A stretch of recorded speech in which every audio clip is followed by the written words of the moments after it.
High teachers, நம்ம வந்து second டேர்ம்ல வந்து பார்ப்போம் தமிழ்.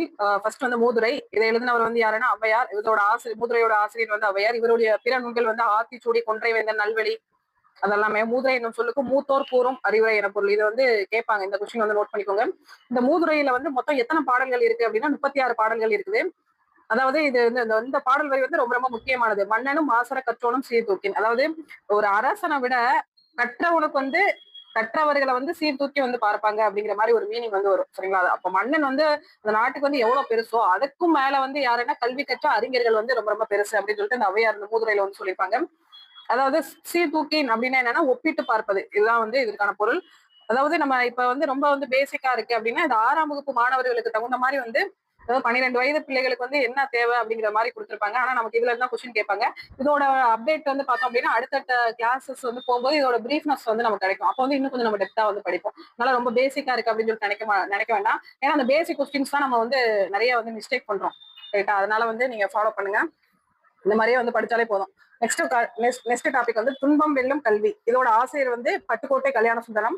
இவரோட சிறப்பு பெயர் வந்து என்னன்னா மக்கள் கவிஞர். Repeated question. பாடல் வந்து இவர் பாடிய பாடல் வந்து ஏட்டில் படித்ததோடு இருந்து விடாது, ஏன் படித்தோம் என்பதையும் மறந்து விடாது. அதாவது கருத்து வாய்ந்த பாடல்கள் வந்து இவர் எழுதுவார். யாருன்னா பட்டுக்கோட்டை கல்யாண சுந்தரம். கல்வி கண் திறந்தவர். நமக்கு எல்லாத்துக்குமே தெரியும். கர்ம வீரர் காமராஜர். இவர் தமிழ்நாட்டோட முன்னாள் முதலமைச்சர். இலவச கட்டாய கல்விக்கான சட்டத்தை இயற்றியவரும் இவர் தான். மதிய உணவு திட்டத்தை வந்து அறிமுகம் செய்தவர். அதை வந்து மதிய உணவு திட்டத்தை வந்து சத்துணவு திட்டமா மாற்றினவர் வந்து யாருன்னா எம்ஜிஆர். மதிய உணவு திட்டத்தை அறிமுகப்படுத்துறவர் யாரு அப்படின்னு சொல்லிட்டு பார்த்தோம்னா காமராஜர். ஏன்னா இந்த எம்ஜிஆர் ஆப்ஷன்ல இருந்தாங்க அப்படின்னா காமராஜர் ஆப்ஷன்ல இருந்தாங்கன்னா எம்ஜிஆரும் ஆப்ஷன்ல வந்து இருப்பாங்க. ரெண்டத்தையும் போட்டு குழப்பிடக்கூடாது. மதிய உணவை வந்து சத்துணவா மாத்தினதான் வந்து எம்ஜிஆர். மதிய உணவு வந்து காமராஜர் தான். கல்வி புரட்சிக்கு வந்து வித்திட்டவர் வந்து இவர் தான் காமராஜர். காமராஜரை கல்வி கண் திறந்தவர் வந்து பாராட்டியவர் வந்து யாருன்னா தந்தை பெரியார். முக்கியமான கொஸ்டின் நோட் பண்ணிக்கோங்க. இவரோட சிறப்பு பெயர்கள்: பெருந்தலைவர், படிக்காத மேதை, கர்ம வீரர், கருப்பு காந்தி, ஏழை பங்காளர், தலைவர்களை உருவாக்குபவர். இதெல்லாமே வந்து இவருடைய சிறப்பு பெயர்கள். இவரது நினைவாக மதுரை பல்கலைக்கழகத்திற்கு மதுரை காமராஜர் பல்கலைக்கழகம் அப்படின்னு சொல்லிட்டு பேர் சொல்லியிருக்காங்க. நடுவண் அரசு. இது முக்கியமான கொஸ்டின், ரிப்பீட்டட் கொஸ்டின். இவருக்கு வந்து எப்ப பாரத ரத்னா விருது வந்து வழங்குச்சு அப்படின்னா 1976. அது மாதிரி வந்து சென்னையில் உள்ள உள்நாட்டு விமான நிலையத்திற்கு வந்து காமராஜர் பெயர் வந்து சூட்டப்பட்டுள்ளது. கன்னியாகுமரியில் காமராஜருக்கு மணிமண்டபம் வந்து 2/10/2000 அன்று வந்து கட்டப்பட்டது. இது வந்து முக்கியமானது. அப்புறம் நூலகம் நோக்கி.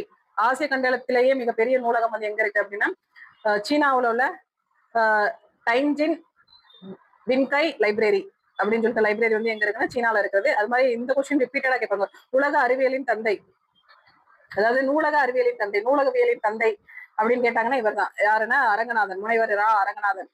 நூலக விதிகளை உருவாக்கியவர்னு கேட்டாலும் இவர் தான். தமிழக அரசால் சிறந்த நூலகர்களுக்கு டாக்டர் எஸ் ஆர் அரங்கநாதன் விருது வந்து வழங்கப்படுது வருஷம் தோறும். பார்வையற்றவர்களுக்கான நூல்கள் வந்து பிரெய்லி நூல்கள் அப்படின்னு சொல்றோம். அண்ணா நூற்றாண்டு நூலகம். அண்ணா நூற்றாண்டு நூலகத்தின் 8 தளங்கள் உள்ளது. இது எல்லாமே வந்து கேட்பாங்க. தரைத்தளத்துல வந்து என்ன இருக்கு, முதல் தளத்துல என்ன இருக்கு, 3ஆம் தளத்துல என்ன இருக்கு அப்படின்னு சொல்லிட்டு. தரைத்தளத்துல வந்து என்னன்னா சொந்த நூல் படிப்பகம், பிரெய்லி நூல்கள்லாம் இருக்கு. முதல் தளத்துல வந்து குழந்தைகள் பிரிவு, தவிர்த்து வந்து பருவ இதழ்கள் அதெல்லாமே இருக்கும். 2ஆம் தளத்துல வந்து தமிழ் நூல்கள் இருக்கும்.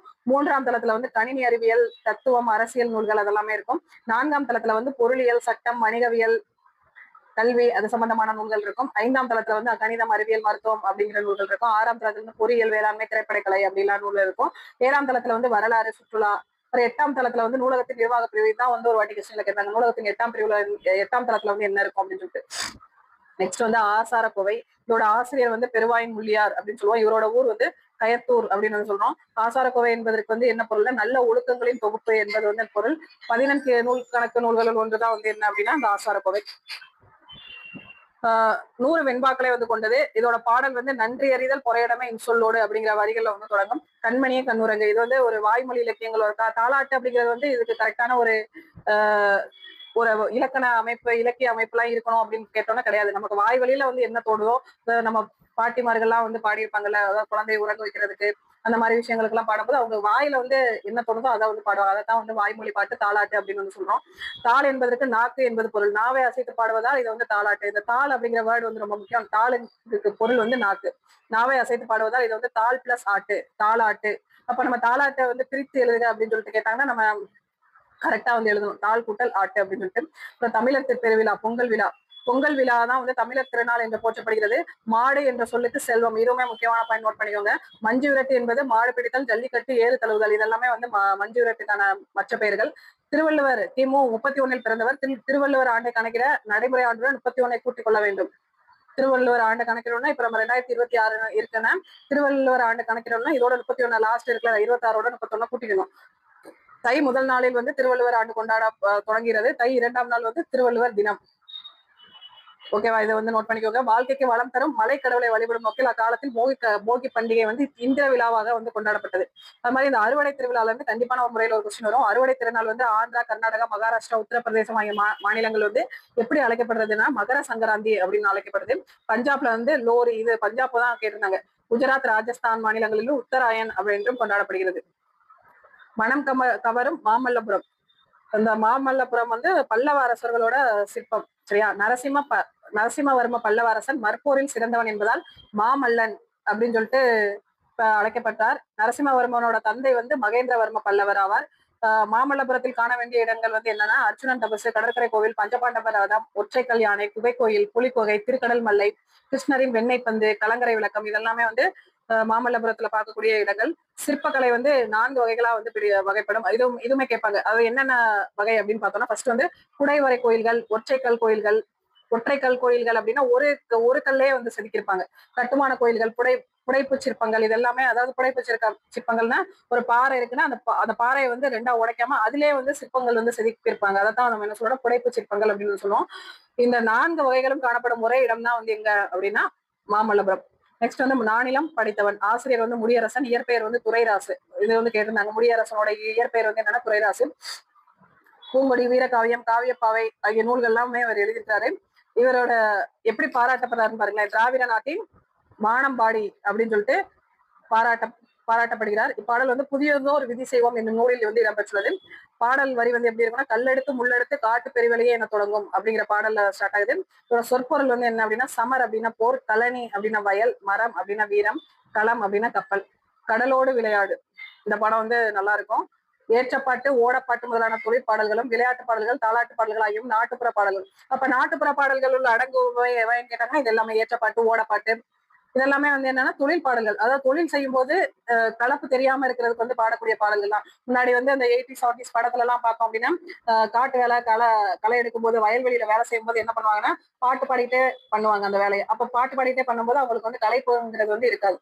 சரியா, அதனால வந்து இதெல்லாமே என்ன பாட்டு அப்படின்னா தொழில் பாட்டு அப்படின்னு வந்து சொல்றோம். விளையாட்டு பாடல்கள், தாலாட்டு பாடல்கள் நமக்கு நல்லாவே தெரியும். விளையாட்டு பாடல்கள் அப்படின்னா விளையாட்டு வாக்குல அதாவது விளையாடும் போதோ விளையாட்டு வாக்குல பகர்றதா வந்து விளையாட்டு பாடல்.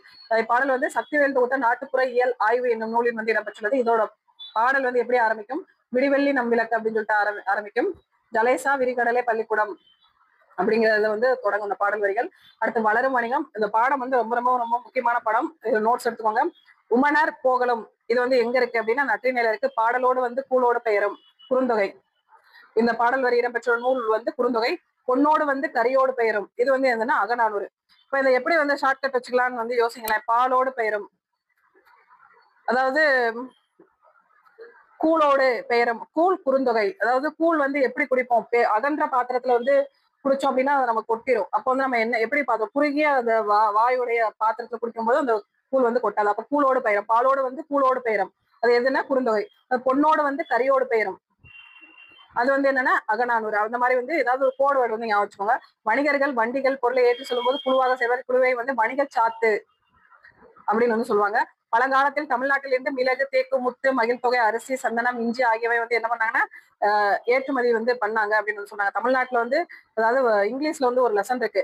வாஸ்கோட காமா வந்து எதுக்கு இந்தியாவுக்கு வந்தாருன்னா அந்த பிளாக் பெப்பர், இந்த மிளகை தேடிதான் வந்து இந்தியாவுக்கே வந்திருக்காரு. அப்படி என்ன அது ஒரு மூலிகை, அற்புதமான ஒரு மூலிகை வந்து அந்த மிளகுல இருக்கு அப்படின்னு சொல்லிட்டு அந்த அளவுக்கு வந்துட்டு இந்த தமிழ்நாட்டை விளையக்கூடிய ஒரு மருத்துவ குணமிக்க ஒரு பொருள் தான் வந்து என்னன்னா அந்த மிளகு, தேக்கு, முத்து இதெல்லாமே வந்து இந்தியாவில இருந்து ஏற்றுமதி செய்யறாங்க. இந்த மாதிரி இறக்குமதி செய்யக்கூடியது வந்து என்னன்னா சீனாவில இருந்து கண்ணாடி, கற்பூரம், பட்டு, சீன பட்டு அப்படின்னு சொல்லுவாங்க. பட்டு வந்து முதல்ல வந்து எங்க வந்து உற்பத்தி பண்ணாங்கன்னா சீனாலதான் வந்து உற்பத்தி பண்ணாங்க. மாதிரி பட்டாசு வந்து எங்க உற்பத்தி பண்ணாங்கனாலும் சீனாலதான். அங்க இருந்துதான் வந்து வெடிமருந்து கண்டுபிடிக்கிறது, அந்த பட்டாசு கண்டுபிடிக்கிறது எல்லாமே சீனால கண்டுபிடிச்சுதான் நம்ம அது இந்தியாவுக்குள்ள வந்து கொண்டு வர.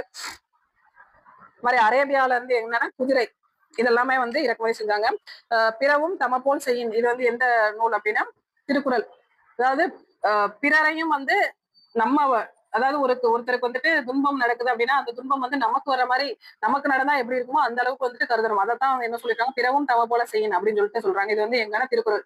வணிகரை நடுவு என்ற நடுஞ்செஞ்சினோர் என்னும் பட்டினப்பாலை வந்து அதாவது வணிகரை வந்து இந்த பட்டினப்பாலை என்ன சொல்லுது அப்படின்னா நடு நின்ற நடுநெஞ்சினோர் அப்படிங்கிறது பாராட்டுகிறது. கொள்வதும் மிகை கொள்ளாது கொடுப்பதும் குறைபடாது எதுனா பட்டினப்பாலை. இந்த பாடல் வரிகள் வந்து பட்டினப்பாலை. சமன் செய்து சீர்தூக்கும் கோல் போல் அமைந்ததொரு பால் கோடாமை சான்றோர்க்கும் மணி. இது வந்து எதுனா திருக்குறள். நெக்ஸ்ட் தகவல் துளி. நீண்ட நீண்ட காலம் நீ நீடு வாழ வேண்டும். இந்த பாடல் வரிகள் வந்து யாரு அப்படின்னா யார் எழுதினாங்க அப்படின்னா நம்ம அறிவுமதி கவிஞர் வந்து அறிவுமதி வந்து எழுதியிருக்காங்க. இஸ்ரோ அறிவியல் அறிஞர் வந்து யாருன்னா மயில்சாமி அண்ணாதுரை. இஸ்ரோவின் தலைவர் வந்து சிவன். 2016ஆம் ஆண்டு ரியோ நகரில் மாற்றுத்திறனாளிகள் அதாவது மாற்றுத்திறனாளிகள் பாரா ஒலிம்பிக் அப்படின்னு வந்து சொல்லுவாங்க. பாரா ஒலிம்பிக் போட்டி வந்து நடைபெற்றது. அதுல வந்து தமிழ்நாட்டை சேர்ந்த மாரியப்பன் வந்து கலந்து கொண்டார். அவர் உயரம் தாண்டுதல் தங்க பதக்கம் வென்றார். அதே உங்களுக்கான ஒரு கொஸ்டின் வந்து பாருங்களேன். 2016ல நார்மல் ஒலிம்பிக் போட்டியில வந்து சில்வர் மெடல் வென்ற அந்த விளையாட்டு வீரர் வந்து யாரு அப்படின்னு சொல்லிட்டு கமெண்ட் பண்ணுங்க பார்ப்போம். அது மாதிரி புல் என்பதன் வேறு பொருள் வந்து என்ன அப்படின்னா பறவை. சத்தியமுத்த புலவரால் பாடப்பட்ட பறவை வந்து நாரை. நம்ம முன்னாடி பார்த்தோம்ல ஃபர்ஸ்ட் டைம்ல நாரை. ஆயுத இல்லத்தின் வேறு பெயர் வந்து முப்புள்ளி எஃகு அப்படின்னு சொல்லுவோம். குழந்தைகள் தினம் வந்து நவம்பர் 14, மாணவர் தினம் வந்து அக்டோபர் 15, ஆசிரியர் தினம் வந்து செப்டம்பர் 5, தேசிய இளைஞர் தினம் ஜனவரி 12, கல்வி வளர்ச்சி நாள் ஜூலை 15. காமராஜரோட பிறந்த நாளதான் வந்து வருஷம் கல்வி வளர்ச்சி நாளா வந்து செலிப்ரேஷன் பண்றோம். இவ்வளவுதான் வந்து செகண்ட் டைம். அடுத்து வந்து தேர்ட் டைம் அப்படியே கண்டினியூஷனா பாத்துருவோம். 3ஆம் பருவம் பாரதம் அன்றைய நாற்றங்கால். ஆசிரியர் வந்து யாருன்னா தாராபாரதி. தாராபாரதியோட இயற்பெயர் வந்து ராதாகிருஷ்ணன். கவிஞாயிறு என்னும் அடைமொழி பெற்றவர் தான் வந்து யாருன்னா தாராபாரதி. புதிய விடியல், இது எங்கள் கிழக்கு, விரல் நுனி வெளிச்சங்கள் அதெல்லாமே வந்து இயற்றிய நூல்கள். தேசம் உடுத்திய நூலாடை என கவிஞர் குறிப்பிடும் நூல் வந்து எதுனா திருக்குறள். அதாவது தேசம் உடுத்திய நூலாடை அப்படின்னு சொல்லிட்டு திருக்குறள் வந்து யார் வந்து சிறப்பிச்சு சொல்றாங்கன்னு கேட்டாங்கன்னா இவர் தான் தாராபாரதி தான். இப்பாடல் தாராபாரதியின் கவிதைகள் என்னும் தொகுப்பில் இடம்பெற்றது. அதாவது பாடல் வந்து புதுமைகள் செய்த தேசம் இது, பூமியின் கிழக்கு வாசல் இது அப்படின்னு சொல்லிட்டு பாடல் வரிகள் வந்து தொடங்கும். தமிழ்நாட்டில் காந்தி. தமிழ்நாட்டுல வந்து காந்தி வந்து என்னெல்லாம் பண்ணிருக்கிறாரு அப்படின்னு சொல்லிட்டு பார்க்கும். 1919 பிப்ரவரி மாதம் காந்தியடிகள் வந்து சென்னைக்கு வந்திருக்கிறாரு. வந்த டைம்ல தான் வந்து ரவுலட் சட்டம் அப்படிங்கிற கடுமையான சட்டத்தை வந்து நடைமுறைப்படுத்தியிருந்தது ஆங்கில அரசு. 1921 செப்டம்பர் மாதத்தில் காந்தியடிகள் வந்து தமிழ்நாட்டிற்கு அகைன் வந்து வருகை தராரு. அப்போது வந்து புகை வண்டியில வந்து எங்க இருந்தாருன்னா மதுரைக்கு வந்து சென்றார். காந்தியடிகள் உடை அணிவதில் மாற்றத்தை ஏற்படுத்திய ஊர் வந்து எதுன்னு கேட்டாங்கன்னா மதுரை தான். ஏன்னா அவர் வந்துட்டு நல்ல ஒரு லாயர். காந்தியடிகள் ஆக்சுவலா வந்து ஒரு அட்வொகேட்டு. நல்லா ஒரு கோட் ஷூட் எல்லாம் போட்டு வாழ்ந்த ஒரு படிச்ச மனுஷன் வந்து இப்ப நிறைய போட்டோஸ்ல எல்லாம் பார்த்தோம் அப்படின்னா அது எல்லாத்தையும் தூக்கி போட்டு மேல் சட்டை கூட போடாம ஒரு வேட்டி ஒரு துண்டு மட்டும் தான் வந்து போட்டிருப்பாரு. அதுவும் கதர் வேட்டி தான் வந்து போட்டிருப்பாரு. என்னோட மக்கள் வந்து இப்படி இருக்கிறத பார்த்து நான் எப்படி கோட் சூட் வந்து போட முடியும் அப்படின்னு சொல்லிட்டு அன்னைக்கு முதல்ல வந்து இவர் என்ன பண்றாருன்னா இந்த மாதிரி வந்து போடுறாரு. அந்த மாற்றத்தை ஏற்படுத்திய ஊர் வந்து எதுன்னு கேட்டாங்கன்னா மதுரை. ஜி.யு. போப் எழுதிய தமிழ் கையேடு தம்மை கவர்ந்ததாகவும் குறிப்பிட்டுள்ளார் அப்படின்னு வந்து காந்தியடிகள் வந்து ஜி.யு. போப் எழுதிய தமிழ் கையேடை பத்தி ரொம்ப புகழ்ந்து சொல்றாரு. திருக்குறள் அவரை கவர்ந்த நூல். காந்தியடிகளை வந்து கவர்ந்த நூல் வந்து எதுன்னு கேட்டாங்கன்னா திருக்குறள். 1937ஆம் ஆண்டு சென்னையில் இலக்கிய மாநாடு ஒன்று நடைபெற்றது. அதில் வந்து உவேசா வரவேற்பு குழு தலைவராக இருந்தார். உவேசா சாமிநாதன் உரையை கேட்ட காந்தியடிகள் வந்து மகிழ்ந்தார் அப்படின்னு வந்து சொல்றாங்க. இந்த பெரியவரின் அடி நிழலில் இருந்து தமிழ் கற்க வேண்டும் என்னும் ஆவல் உண்டாகிறது என்று காந்தியடிகள் வந்து கூறுறாரு. நமக்கு வந்து கொஸ்டின் வந்து எப்படி கேட்பாங்கன்னா இந்த உவேசா தான் நமக்கு ஆன்சர். சரியா? அப்ப வந்து இந்த பெரியவரின் அடிநிலையில் இருந்து தமிழ் கற்க வேண்டும் என்னும் ஆவல் உண்டாகிறது காந்தியடிகள் யாரை பார்த்து கூறுகிறார் அப்படின்னு கேட்டாங்கன்னா ஊவேசா. இல்லாட்டி ஊவேசா அப்படி சொன்னவர் வந்து யாரு அப்படின்னு கேட்டாங்கன்னா காந்தியடிகள். இந்த மாதிரிதான் நம்ம கொஸ்டின் வந்து வேரியேஷன் பண்ணி படிக்கணும். ரொம்ப ரொம்ப முக்கியமான கொஸ்டின் நோட் பண்ணிக்கோங்க. அடுத்து வந்து வேலு நாச்சியார். ராமநாதபுரத்தை ஆட்சி செய்த செல்லமுத்து மன்னரின் ஒரே மகள் தான் வந்து வேலு நாச்சியார். சிலம்பம் குதிரை ஒரு ஆண் வாரிசை போல வந்து இவர் வந்து வளர்க்கப்படுறாரு. சிலம்பம் குதிரையேற்றம் வால்போர் வில் பயிற்சி ஆகியவற்றை முறையாக வந்து கற்றுக்கொண்டு அவங்க இது வந்து போரிடுறாரு. சிவகங்கை மன்னர் வந்து யாரை மணந்து கொள்றாருன்னா முத்து வடுகநாதரை வந்து மணந்து கொண்டாரு. காளையார் கோவில் நடைபெற்ற போரில் முத்து வடுகநாதர் வந்து ஆங்கில படையுடன் போரிட்டு வீரமரணம் அடைந்தார். ஆங்கிலேயர்களை எதிர்த்து திண்டுக்கல் கோட்டையில் வேலு நாச்சியார் தங்கி ஒரு படையை திரட்டி பயிற்சி அளித்தார். திண்டுக்கல் கோட்டையில் ஆலோசனை கூட்டம் நடந்து அங்கே நடுவே வேலு நாச்சியார் அமர்ந்திருந்தார். அவரை சுற்றி அமைச்சர் வந்து தாண்டவராய தளபதிகள் பெரிய மருது சின்ன மருது குறுநில மன்னர்கள் இவங்க எல்லாமே இருந்தாங்க. மைசூரில் இருந்தும் ஐதர் அலி 5000 குதிரைப்படை வீரர்களை வந்து இவங்களுக்கு சாதகமா வந்து அனுப்பி வச்சாரு. யாருக்கு? வேலு நாச்சியாருக்கு. ஆண்கள் படைப்பிரிவுக்கு மருது சகோதரர்களும் பெண்கள் படைப்பிரிவுக்கு குயிலியையும் தலைமையேற்றினார். ரொம்ப ரொம்ப முக்கியமான பாயிண்ட். காளையார் கோயிலில் வேலு நாச்சியார் படைக்கும் ஆங்கிலேயர் படைக்கும் இடையே கடுமையான போர் நடைபெற்றது. இறுதியில் இவங்களோட படையை பார்த்து ஆங்கிலேய படையை வந்து தோற்று ஓடிடுச்சு. அப்போ ஒரு பெண் வந்து எந்த அளவுக்கு வந்துட்டு லீட் பண்ணி போர் புரிஞ்சிருக்காங்க அப்படின்னு சொல்லிட்டு பாருங்க. அந்த காலத்துல 1700 அந்த காலத்திலே வந்து பாருங்களேன். வேலு நாச்சியார் ஆங்கிலேயரிடமிருந்து மீண்டும் சிவகங்கை கிபி எந்த ஆண்டு வந்து மீட்டார்? இது வந்து ஒரு ப்ரீவியஸ் இயர் கொஸ்டின். 1780 வந்து மீட்கிறாரு. வேலு நாச்சியாரை ஆங்கிலேய அரசிடம் காட்டி கொடுக்க மறுத்ததால் உடையாள் என்னும் பெண் வந்து என்ன பண்றாங்க? கொல்லப்படுறாரு. இது வந்து எந்த பெண் கொல்லப்படுறாருன்னா உடையாள். சிவகங்கை செல்லும் வழியில் உடையாளுக்கு வந்து உடையாளுக்காக நடுக்கல் வந்து நடப்பட்டது. வேலுநாச்சியாரோட காலம் வந்து 1730 96. அடுத்து வந்து பராபர கன்னி அப்படின்னு வந்து பாக்குறோம். இதோட ஆசிரியர் வந்து தாயுமானவர். தாயுமானவரோட பாடல்கள் என்னும் நூலில் வந்து பாடல் உள்ளது. இந்நூல் வந்து தமிழ் மொழியின் உபநிடதம் என்று அழைக்கப்படுகிறது. கொஸ்டின் கேட்பாங்க, தமிழ் மொழியின் உபநிடதம் என்று அழைக்கப்படும் நூல் வந்து எதுன்னு கேட்டாங்கன்னா இந்த பராபர கன்னி தான். பராபர கன்னி எனும் தலைப்பில் கன்னி என்பது வந்து எத்தனை அடிகளில் பாடப்படும் பாடல் வகையான கன்னி அப்படின்னா 2. அதாவது நம்ம பூ கட்டும்போது ஒரு கண்ணி 2 கண்ணி அப்படின்னு சொல்லிட்டு சொல்லுவோம். அப்ப கண்ணி அப்படிங்கும்போது பூ எப்படி கட்டுவோம், மேல 1 கீழே 1 அப்படிதானே கட்டுவோம். அப்ப அந்த கண்ணிங்கிறது வந்து என்னது, 2 அப்படின்னு சொல்லிட்டு ஞாபகம் வச்சுக்கோங்க. அது மாதிரி வந்து சொல்லும் பொருளும். தண்டருள் அப்படின்னா என்னன்னா குளிர்ந்த கருணை. செம்மையருக்கு அப்படின்னா சான்றோருக்கு. இது மாதிரி நீங்கள் நல்லவர் அப்படிங்கிற பாடல் வந்து ஒரு ஆசிரியர் வந்து கலீல் கிப்ரான். இவர் வந்து லெபனான் நாட்டை சேர்ந்தவர். இதுவுமே ஒரு கொஸ்டின். கலீல் கிப்ரான் வந்து எந்த நாட்டை சேர்ந்தவர் அப்படின்னு கேட்டாங்கன்னா லெபனான். இப்பாடப்பகுதியை கலீல் கிப்ரான் எழுதிய நூலை கவிஞர் புவியரசு வந்து தீர்க்கதரிசி என்னும் பெயரில் வந்து மொழிபெயர்த்துள்ளார். இது முக்கியமான பாயிண்ட், நோட் பண்ணிக்கோங்க. புவியரசு வந்து எந்த பெயர்ல வந்து மொழிபெயர்க்கிறார் அப்படின்னா தீர்க்கதரிசி. பசிப்பினி போக்கிய பாவை, புத்த பீடிகை மணிப்பல்லவ தீவில் உள்ளது. அத்தீவின் காவலர் வந்து தீபத்திலகை. அங்குள்ள பொய்கையின் பெயர் வந்து கோமுகி. கோ என்றால் பசு, முகி என்றால் முகம் என்று பொருள். சரியா? மணிமலை, அதாவது மணிமேகலையில வந்து ஒரு பாடப்பகுதி வந்து இது கொடுத்திருப்பாங்க. மணிமேகலா தெய்வம். மணிமேகலை அழைத்து சென்ற தீவு வந்து மணி பல்லவ தீவு. இது வந்து கேட்பாங்க, மணிமேகலை அழைத்து சென்ற தீவு பேர் என்னன்னா மணிப்பல்லவ தீவு. வைகாசி திங்கள் முழு நிலவு நாளில், முழு நிலவுனா என்னது, பௌர்ணமி நாளில் பொய்கையில் நீரில் மேல் ஒரு அரிய பாத்திரம் தோன்றும். அது வந்து ஆபுத்திரன் கையில் இருந்து அமுத சுரபி என்னும் பாத்திரம். அப்ப வந்து எந்த நாளில் வந்து நீரில் மேல் உள்ள பாத்திரம் வந்து தோன்றும் அப்படின்னு கேட்டாங்கன்னா முழு நிலவு பௌர்ணமி நாளில் தான் வந்து பொய்கைனா அருவி. மணிமேகலின் கையில் இந்த அமுத பாத்திரத்தில் முதல் உணவு இட்டவர் வந்து யாருன்னு கேட்டாங்கன்னா ஆதிரை. இதுவுமே வந்து ரிப்பீட்டடா கேட்கிற கொஸ்டின். நெக்ஸ்ட் வந்து பாதம். ஆசிரியர் வந்து எஸ் ராமகிருஷ்ணன். உப பாண்டவம், கதாவிலாசம், தேசாந்திரி, கால் முளைத்த கதைகள் இவற்றின் வந்து படைப்புகளாகும். இக்கதை தாவரங்களின் உரையாடல் என்னும் சிறுகதை தொகுப்பிலிருந்து இடம்பெற்றுள்ளது. நெக்ஸ்ட் வந்து ஆசிய ஜோதி. இதோட ஆசிரியர் வந்து தேசிய விநாயகனார். கவிமணி என்னும் பட்டம் பெற்றவர். அதாவது கவிமணி தேசிய விநாயகனார் அப்படின்னு சொன்னாதான் நமக்கு வந்து புரியும். ஆசிய ஜோதி வந்து ஆங்கில மொழியில் எட்வின் அர்னால்டு என்பவர் எழுதிய லைட் ஆஃப் ஏசியா என்னும் நூலை வந்து தழுவி எழுதப்பட்டதுதான் வந்து இந்த ஆசிய ஜோதி. இது வந்து கேட்பாங்க, இந்த ஆசிய ஜோதி வந்து எந்த நூலை வந்து மொழிபெயர்த்து எழுதினாங்க அப்படின்னு கேட்டாங்கன்னா லைட் ஆஃப் இந்தியா. அதை எழுதினவர் வந்து யாருன்னா எட்வின் அர்னால்டு. இந்நூல் புத்தரின் வரலாறை வந்து கூறுது. கும்பி அப்படின்னா வயிறு, பூதளம் அப்படின்னா பூமி. அடுத்து மனிதநேயம் அப்படிங்கிற ஒரு பாடம். இந்தியாவின் அமைதிக்காக முதல் நோபல் பரிசு பெற்றவர் வந்து யாருன்னா அன்னை தெரசா. அமைதிக்கான நோபல் பரிசினை பெற்றவர் வந்து யாருன்னா கைலாஸ். 2ஆம் நோபல் பரிசு, அதாவது முதல் நோபல் பரிசு வந்து அன்னை தெரசா, 2ஆம் நோபல் பரிசு வந்து கைலாஷ் சத்யார்த்தி. குழந்தைகளை பாதுகாப்போம் என்ற இயக்கத்தை தொடங்கியவர் வந்து யாருன்னா அந்த கைலாஷ் சத்யார்த்தி.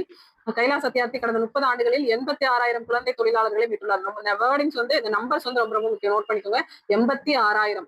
உலக குழந்தைகள் கல்வி உரிமைக்காக 103 நாடுகளில் 80,000 கிலோமீட்டர் தூரம் நடைபெறும் சென்றுள்ளார். அப்ப எவ்வளவு பெரிய விஷயம் பாருங்களேன்.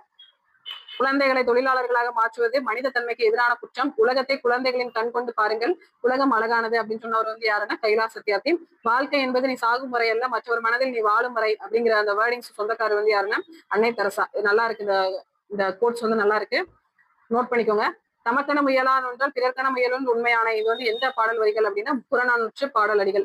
வாடிய பயிரை கண்ட போதெல்லாம் வாடினேன் அப்படின்னு சொன்னவர் வந்து யாருன்னா நம்ம வள்ளலார். முடிவில் ஒரு தொடக்கம். விபத்தில் மூளை செல்லிழந்து விட்ட தங்களது மகனின் இதயத்தை கொடையாக தந்த மருத்துவ தம்பதியினர் வந்து யாருன்னா அசோகன் புஷ்பாஞ்சலி. இது வந்து ஒரு லெசனா வந்து கொடுத்திருப்பாங்க. சிறுமிக்கு பொருத்தப்பட்ட இதயத்திற்குரிய இளைஞரின் பேர் ஹிதேந்திரன். தகவல் துளி. வ.உ. சிதம்பரனார் வந்து என்ன ஜாப்னா வழக்கறிஞர், எழுத்தாளர், பேச்சாளர், தொழிற்சங்க தலைவர் என்னும் பன்முகத்தன்மை கொண்டிருந்தார். இவர் பிறந்தது வந்து 1906ஆம் ஆண்டு அக்டோபர் 16ஆம் நாள் சுதேசி நாவாய் சங்கம் என்ற கப்பல் நிறுவனத்தை வந்து பதிவு செய்தார். இந்த டேட் வந்து ரொம்ப முக்கியம், நோட் பண்ணிக்கோங்க. அன்பினில் இன்பம் காண்போம், அறத்தினில் நேர்மை காண்போம். இவ்வரிகளை எழுதியவர் வந்து யாருன்னா புலவர் முத்தரையனார், மலேசிய கவிஞர். தோட்டத்தில் மேய்து வெள்ளை பசு. இது வந்து யாருன்னா கவிமணி வந்து பாடியிருக்காரு. இது வந்து என்ன அணி இருக்குன்னா இயல்பு, நவிர்ச்சி அணி. அதை தவிர்த்து வந்து 6ஆம் வகுப்புல வந்து இலக்கணம், தமிழ் இலக்கணம் என்னென்ன இருக்கு அப்படின்னு சொல்லிட்டு பாத்துருவோம். தமிழ் மொழியில் சரி, இது வந்து நம்ம நெக்ஸ்ட் வீடியோல பார்ப்போம். அது லென்த்தா போயிட்டு இருக்கு. நெக்ஸ்ட் வீடியோல வந்து தமிழ் இலக்கணம் வந்து ஃபுல்லாவே வந்து பாத்துருவோம்.